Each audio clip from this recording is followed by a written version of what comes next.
सेहत हजार नेमत हमारा सेगमेंट है और बात हो रही है मौरूसी और जीनियाती निज़ाम हज़म के मसाइल जो बच्चों में पैदा होते हैं। मेहमान हैं हमारे साथ डॉक्टर शब्बीर अहमद मलिक जो कि assistant professor department of paediatric medicine हैं और कंसल्टेंट हैं लियाकत नेशनल हॉस्पिटल में। डॉक्टर साहब, हम बात कर रहे थे अभी कि जो है वो अगर कपल्स में इस तरह से हमें स्क्रीनिंग के ज़रिए पहले से पता चल जाए कि जी ये बीमारी जो है वो दोनों में ही पाई जाती है, किसी एक में पाई जाती है, तो क्या करना चाहिए? अब आप ये बताएं कि इस जेनेटिक डिसऑर्डर ऑफ मेटाबॉलिज्म जो है, इसकी टाइप्स क्या-क्या हैं? क्या इसकी कोई टाइप्स हैं या ये एक ही किस्म की होती है? और अगर हैं तो वो कौन-सी अक़साम हैं और उनको आप किस तरीके से जो है वो बताएँगे हमारे लिसनर्स को? जी, जी। जीनियाती बीमारी की जो है ना टाइप्स होती हैं और उससे ही हमें पता चल रहा होता है कि ये किस कैटेगरी की डिज़ीज़ है या बीमारी है। हुँ, हुँ।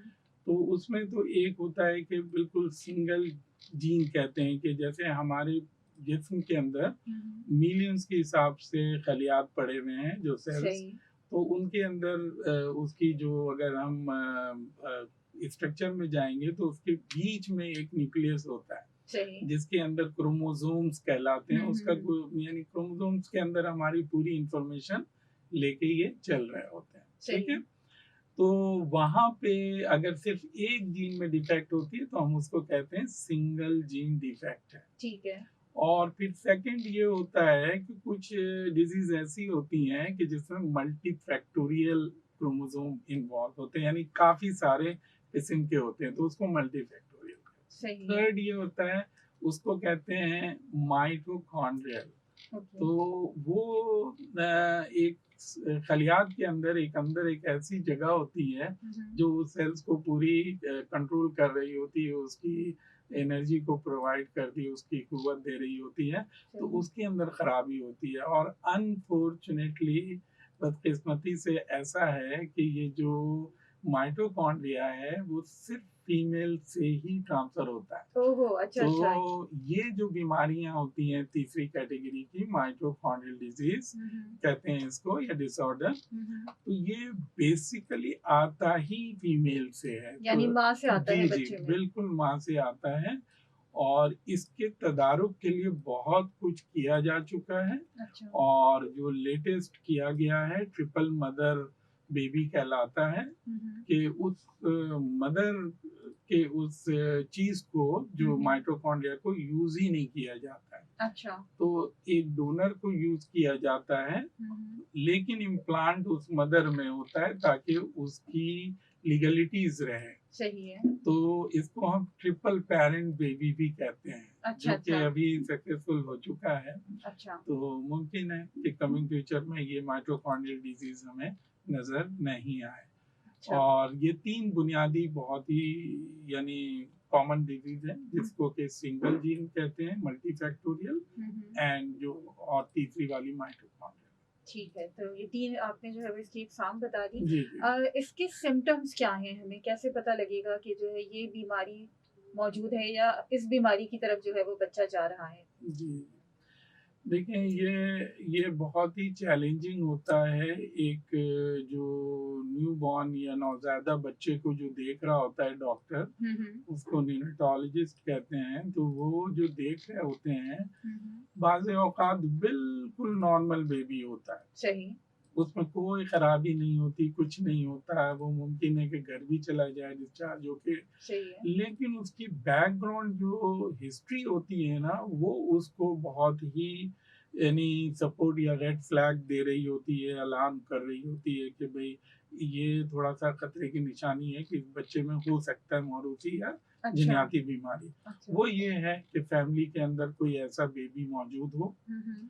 या फिर दोनों कज़िन्स हों आपस में फर्स्ट डिग्री के, हुँ, हुँ। हिस्ट्री ऑफ उसके बच्चे ज़ाया हों, मिसकैरेज हुआ हो या अबॉर्शन हुए हुए हों, अच्छा, या उस फैमिली के अंदर कोई दिमागी तौर पे बच्चा सही नहीं मौजूद हो। अच्छा। तो उन बच्चों में जो हमें गो के वो बच्चे देखने में नॉर्मल होते हैं, कोई अलामात नहीं होते हैं, हुँ, तो हुँ। उसमें हमें ज़रूर वो टेस्ट करने चाहिए जो बीमारी ऑलरेडी फैमिली के अंदर रन कर रही होती है। सही। और उमूमी तौर पे जो अलामात होते हैं वो ये होते हैं कि जो बहुत ही कॉमन अलामात होते हैं कि बेबी दूध लेना छोड़ देगा, अच्छा। उनकी एक्टिविटी कम हो जाएगी, अगर न्यूबॉर्न हुँ, पीरियड हुँ। में देखें तो, हुँ, हुँ। और उल्टियाँ करेंगे, सही। ठीक है, क्या पता उसको झटके आना शुरू हो जाएँ। अच्छा, झटके भी हाँ, आ सकते बिल्कुल हैं। झटके आ सकते हैं, वो ये अलामात हैं इनके। हुँ, हुँ। और क्या पता ऐसा हो कि उसका ग्लूकोज़ इतना कम हो, हुँ, जो कि हुँ। हमारे बुनियादी एक जुज़ है, हुँ, हुँ। कि जो चीज़ भी हम खाते हैं वो आखिर में ग्लूकोज़ में ही कन्वर्ट होके चला जाता है सही। हमारी जिस्म के अंदर और हमें एनर्जी प्रोवाइड करता है। तो क्या पता वो मुस्तकिल कम आ रहा हो बावजूद इसके कि आप उसको बहुत हिट कर रहे हैं।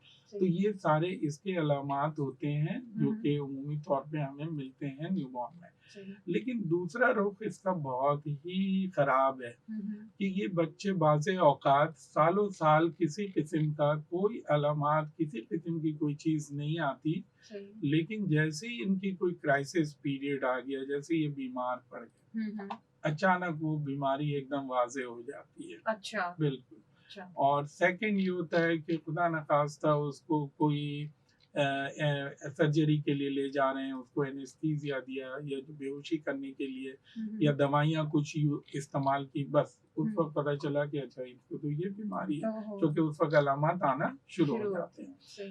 थर्ड उसकी जो उससे भी ज़्यादा प्रॉब्लमैटिक है वो ये कि बच्चा बिल्कुल ठीक नॉर्मल ग्रोथ कर रहा होगा, उसकी उसकी नशो-नुमा बिल्कुल सही चल रही होगी। हुँ, हुँ। लेकिन अचानक माँ ये बताएगी कि ये तो पहले गर्दन ठहरा रहा था, अब नहीं ठहरा रहा है। अच्छा, पहले बैठता था, अब नहीं बैठ रहा है। ये तक हो ये सकता तक है। हो सकता है। ओहो! पहले चलता था, अब इसके चलना थोड़ा-सा खराब हो गया है। हुँ, हुँ। तो ये एकदम हमें रेड अलर्ट देता है कि मुमकिन है कि हम कोई हेरिडिटरी मेटाबॉलिक डिज़ीज़ या जेनेटिक डिज़ीज़ डील कर रहे हों।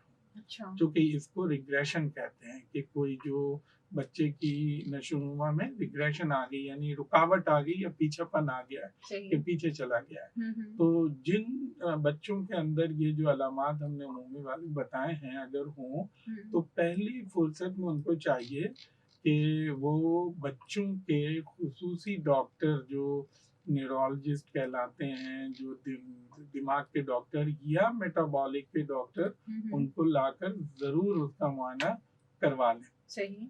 ठीक है? तो ये अलामात हैं जो कि उमूमन देखे जाते हैं।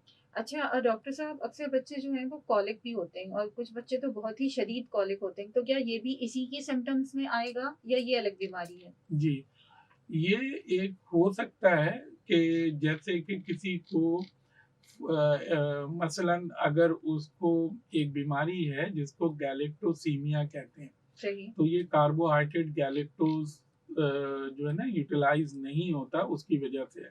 ठीक तो है। वो हमारे मैदे और आंतों में ही जाके जज़ब होना होता है ये वो। तो सही। जैसे ही उसको देते हैं तो उसको कहते हैं कि लैक्टोज़ या गैलेक्टोज़ इंटॉलरेंस हो रहा है। तो वो बेबी को बहुत ही शिद्दत के साथ हुँ, हुँ। बार-बार हुँ। पेट का दर्द या कॉलिक होना और इनकंसोल क्राई जिसको कहते हुँ, हैं कि हुँ। बेबी चुप ही नहीं होके देगा, हुँ। और हत्ता कि इस हद तक चला जाएगा कि उसकी उल्टियाँ होना शुरू हो जाएँगी और बिल्कुल एक्टिविटी खराब हो जाएगी। बिल्कुल हो सकता है सही, कॉलिक, सही। कॉलिक भी इसका एक सिम्पटम हो हो सकता सकता है। है। सही है। अच्छा इसकी तशख़ीस किस तरीके से की जाए डॉक्टर साहब? मतलब क्या तरीके हैं, कोई टेस्ट हैं, क्या हैं, कैसे पता लगेगा? हुँ।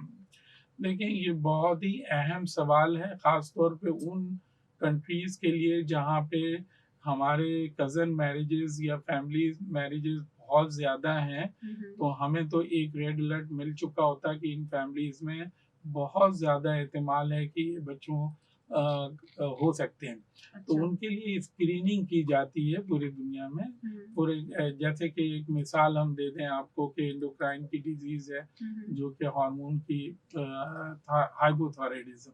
हुँ, हुँ। तो और ज़्यादातर ऐसी बीमारियाँ हैं जो ट्रीटेबल हैं। सही है। तो इसकी 2 तरीके से हम तशख़ीस कर सकते हैं। हुँ, हुँ। एक तो हम स्क्रीनिंग करके कर सकते हैं, सही। और स्क्रीनिंग हम उस वक़्त भी कर सकते हैं जब वो माँ हामिला हो, अच्छा। और उसके बाद भी कर सकते हैं। हुँ। तो ये 2 जगहों पे स्क्रीनिंग हम कर सकते हैं, ठीक है। वो बच्चे कंसीव होने के बाद। और अच्छा। तीसरा ये होता है कि प्री मैरिज या प्री कंसेप्शन, यानी शादी से पहले हुँ, हुँ। हम उसकी तशख़ीस कर लें सही कि है। भई ये इससे जो कि अभी हम आपसे डिस्कस कर चुके हैं पहले, हुँ, हुँ। तो उसके अंदर ये होगा प्री कंसेप्शन हम करके फिर डिसीज़न ले लें।